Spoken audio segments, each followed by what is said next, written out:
Hi witches! So I wanted to dedicate some time this week to my novice practitioners who are looking to start deity work or spirit work. So if that is you, hi!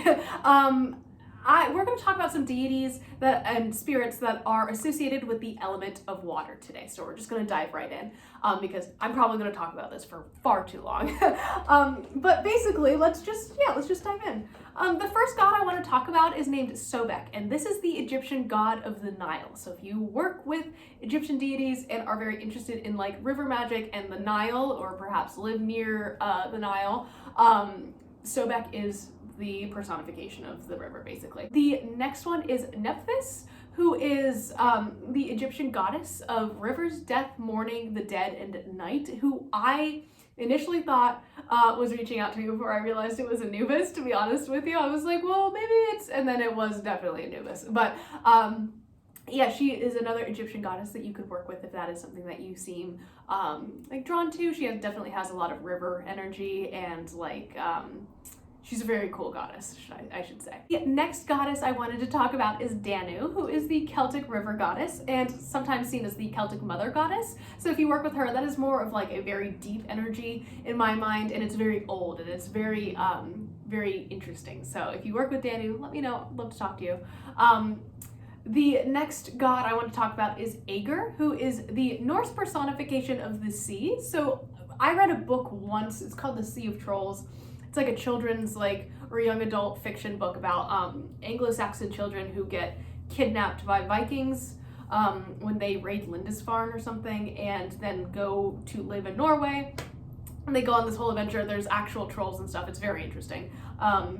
So they were talking about how a man, he fell off the boat and drowned, and the Viking was saying he went to go see Aegir in Aegir's halls.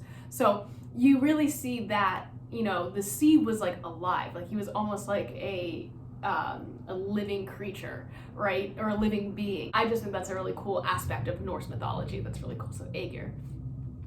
The other Norse god that has to do with the sea is Njord, and he is the god of the seas and seafaring. So if you are, you know, really interested in boating or the sea or the ocean, maybe, you know, working with this god could work for you. It all kind of depends. It's all up to you. It's your practice. So yeah. The Greek god of the sea, as we know, is Poseidon, or if you are coming from a Roman standpoint, they called him Neptune. He does tend to show up from time to time in Greek literature, so it's actually really cool that that kind of stuff has survived this long, in my opinion. Now that we've kind of talked about gods, I want to talk about some like creatures or entities or spirits that you could be working with, or maybe have like representations of on your altar if that is what you want to do. And the first one are naiads, which are freshwater nymphs. These are generally associated with Artemis, who is the protector of young girls and children, especially when girls are in puberty. Like Artemis really was a champion of pubescent girls. Generally they are depicted as beautiful young women. While you have naiads, you have the opposite kind of, which is a sea nymph. Not an opposite, but like kind of the different side of the same coin. And then these are called Nereids or Nereids, I'm sorry. But basically they were the 50 daughters of the god Nereus, the old man of the sea in Greek tradition.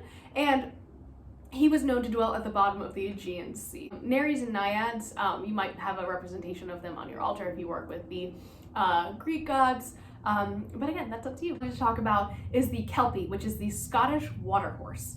And this is a creature known to, or fey creature really, known to haunt rivers and streams, and is generally seen as like a malevolent fae, right?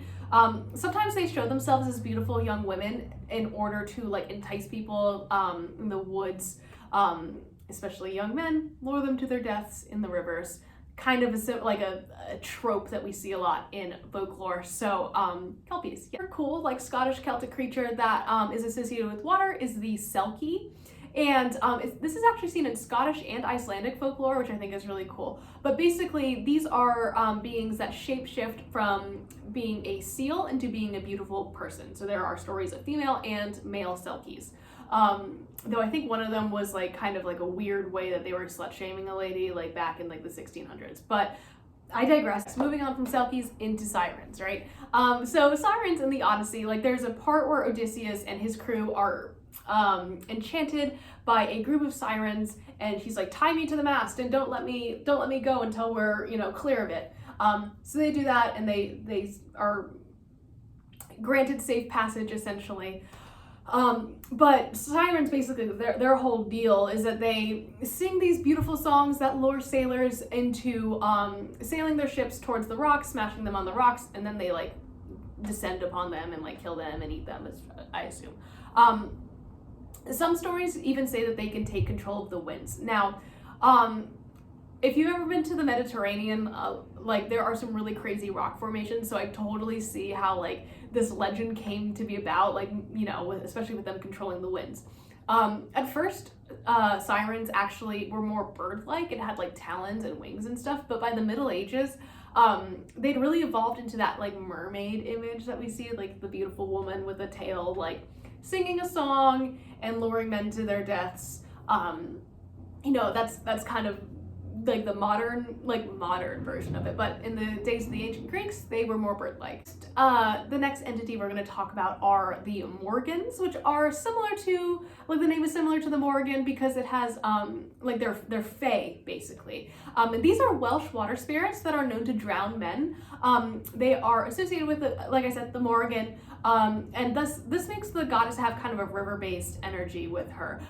So if you're working like with the Morgan, I definitely recommend doing some sort of river magic. It is like a really cool aspect to this goddess that is rarely talked about. She's usually seen as more like the war and prophecy goddess, but there's also that association with rivers, which is neat. Finally, the last spirit we're going to be talking about are undines, and these are elemental creatures as described in the 16th century by a Swiss physician and alchemist named Paracelsus.